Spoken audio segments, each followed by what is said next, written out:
Mobil Mercedes hitam memasuki pelataran rumah sakit dan berhenti tepat di samping mobil Jaguar Sport yang telah terparkir di sana sejak tadi. Dari dalam mobil tersebut keluar seorang pemuda memakai baju t-shirt abu-abu dan celana jeans hitam memakai masker dan kacamata hitam.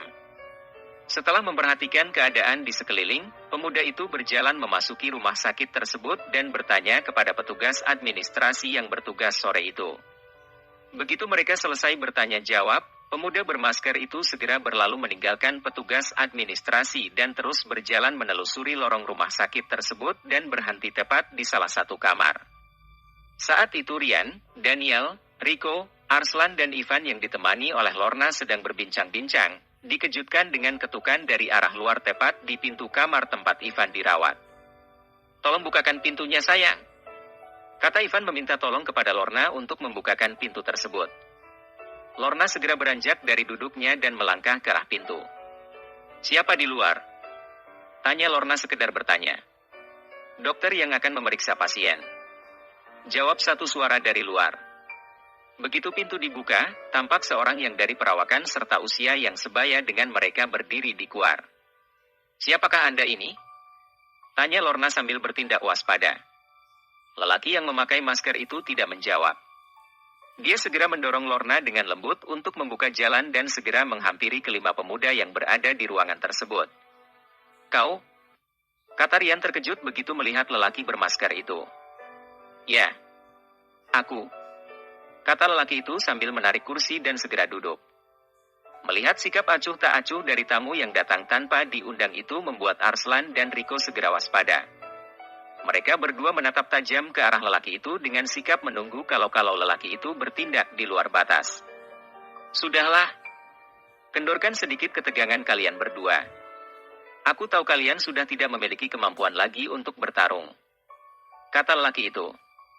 "Sudah Kak, jika orang ini berniat jahat, untuk apa dia menolong kita tadi di jembatan?" kata Daniel meredakan ketegangan Arslan. "Maaf sobat. Sebenarnya siapakah gerangan Anda ini? Dan apa tujuan Anda datang kemari?" tanya Ivan dengan nada selembut dan sesopan mungkin. "Kau bertanya, aku menjawab. Tujuanku datang kemari adalah karena aku sangat merindukan kalian," kata lelaki bermasker itu lalu mencopot kacamata hitamnya dan melepaskan masker yang menutupi separuh wajahnya. Jedor.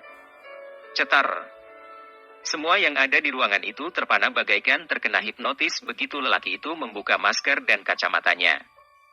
Keadaan seperti itu berlangsung hampir 10 detik hingga lelaki bermasker tadi menegur mereka.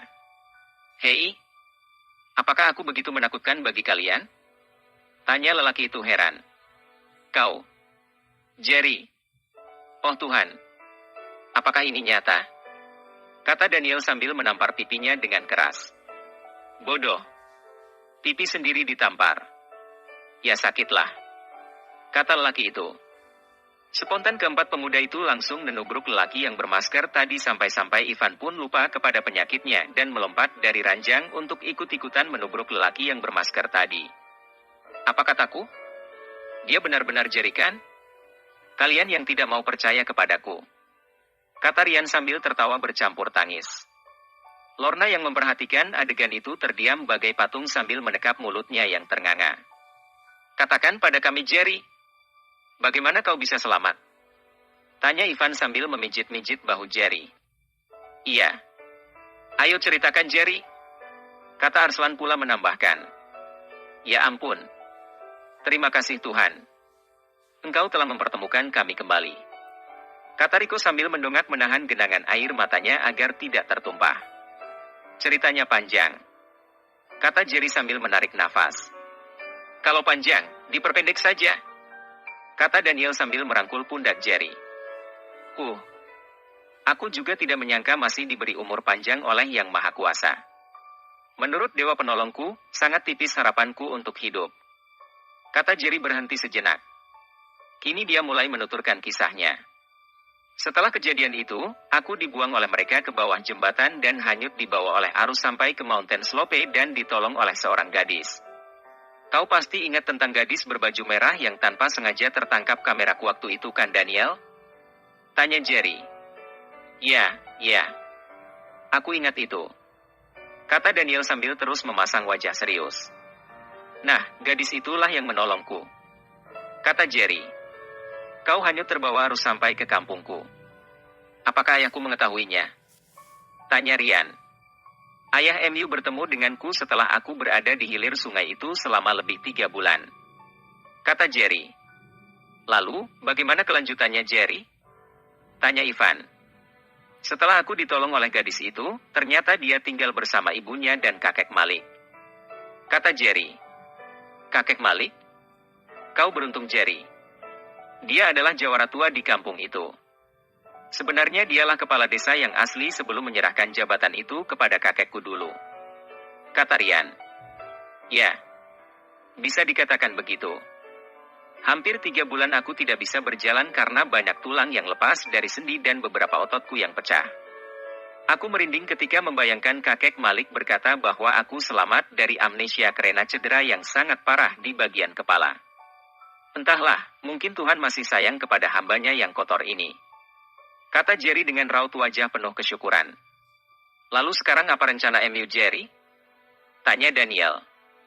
Aku merencanakan malam ini juga akan menyerang mereka supaya mereka hancur berantakan. Manusia seperti itu harus segera disingkirkan. Kata Jerry penuh geram. Mendengar perkataan Jerry ini, Rian spontan menggelengkan kepalanya. Apakah kau punya pendapat lain Rian? Tanya Jerry. Kau jangan terbawa emosi Jerry.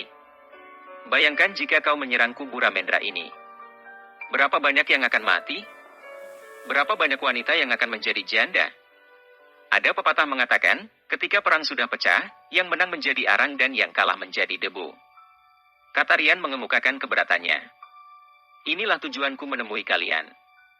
Aku tidak bisa sendiri tanpa kalian semua para sahabatku. Kata Jerry merendah. Jika kita berperang secara terbuka dengan mereka, ini sudah pasti akan melibatkan banyak pihak termasuk petugas penegak hukum.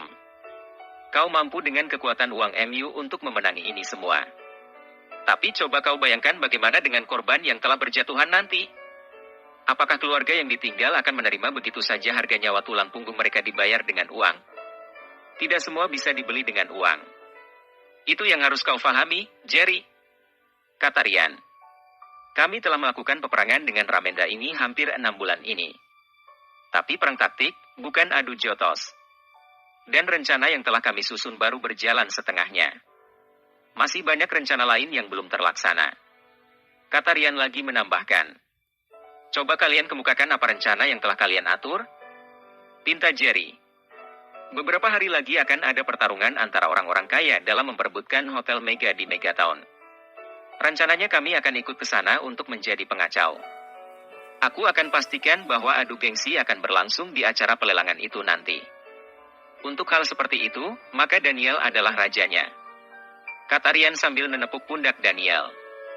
Untuk rencana kedua, Rico dan Kak Arslan harus tinggal di rumah sakit ini, lalu Rian mendekatkan kepalanya dan menarik kepala Jerry, Rico, Arslan, Daniel dan Ivan sambil membisikkan sesuatu.